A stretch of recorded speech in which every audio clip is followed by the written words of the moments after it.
G'day, Dave here, and thanks for joining with me again to look at Ecclesiastes.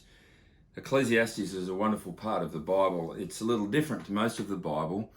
It's looking at life under the sun, and the author of this book, who had all kinds of resources at his disposal, is exploring so many different angles in life to try and find meaning and purpose.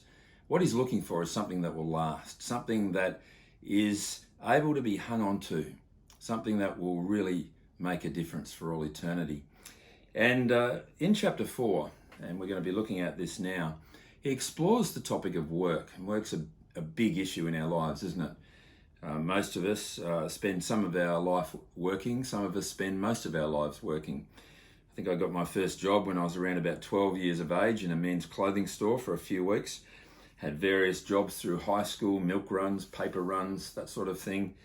And I've had numerous different jobs through university, and over the last few years have focused on being a pastor.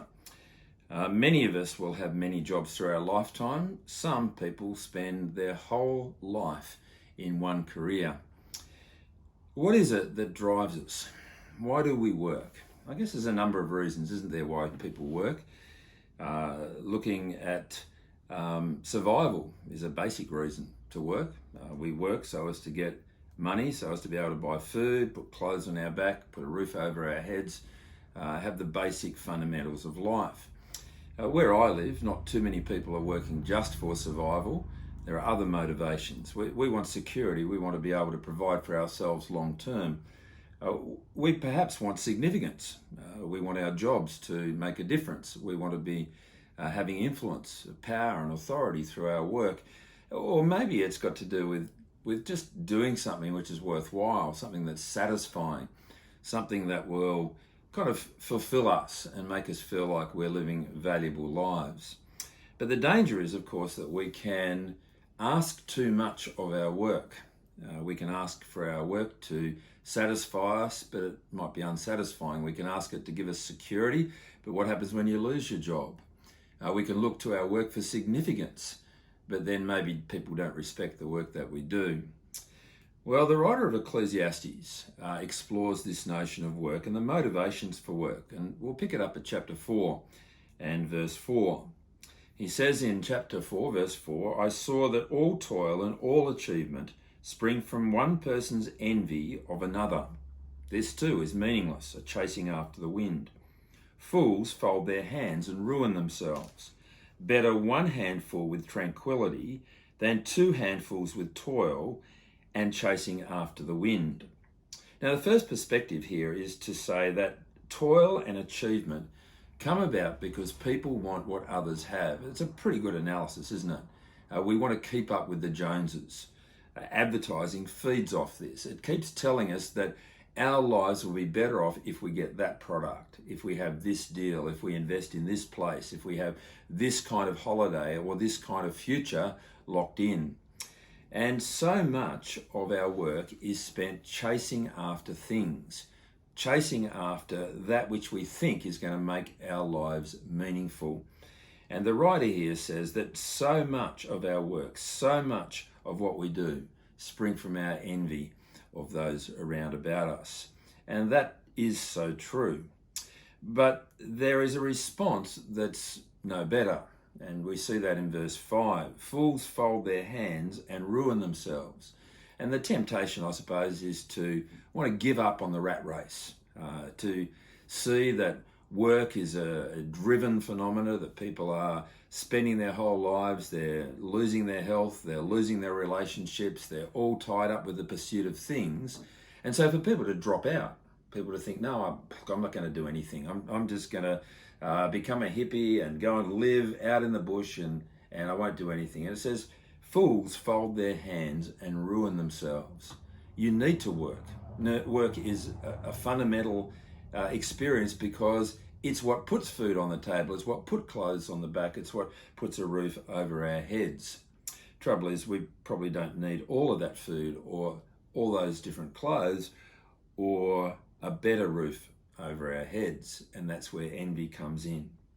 And so he says in verse 6, better one handful with tranquility than two handfuls with toil and chasing after the wind. The idea here, I think, seems to say that there is a middle ground. It's the wise way. And the middle ground has to do with tranquility. It's being at peace. And that is found when you know the secret of contentment. How do you find contentment? How do you escape the rat race? How do you escape this constant wanting to keep up with the Joneses? How do you escape the desire for stuff to make our lives worthwhile? Well, it's through contentment. I want to take you to another part of the Bible, to the book of Philippians in the New Testament. And the Apostle Paul's writing about having learned the secret of contentment. Hear what he has to say from Philippians chapter 4 and verse 12. He says, I know what it is to be in need, and I know what it is to have plenty. I have learned the secret of being content in any and every situation, whether well-fed or hungry, whether living in plenty or in want. I can do all this through him who gives me strength. See, the Apostle Paul, he's writing this from in prison. At the moment, he's constrained. He doesn't have access to so many things that he would have normally enjoyed in life. And he's dependent on people around about to support him, to provide for him, for his needs in prison. And he's asking for help. But he says that he's not asking for help so much for his sake as to help other people to see his needs and to learn to be generous, because he has learnt how to be content.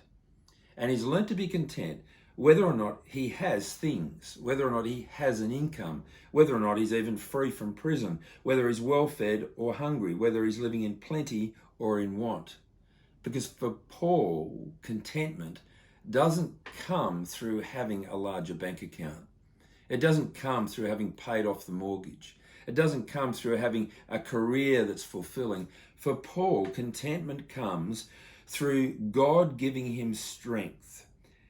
For he needs to know, and he does know, that God will meet all of our needs according to the riches that are found in Christ Jesus. Look at what he has to say in verse 19. As he writes this letter, he says, my God will meet all of your needs according to the glorious riches of his glory in Christ Jesus. See, if we know that we have everything in Christ, that we have a relationship with God and we have an eternal, secure future, then we don't need to be chasing after things. We don't need to be making something of our lives. We can actually learn to be content. And that contentment comes from the power of God.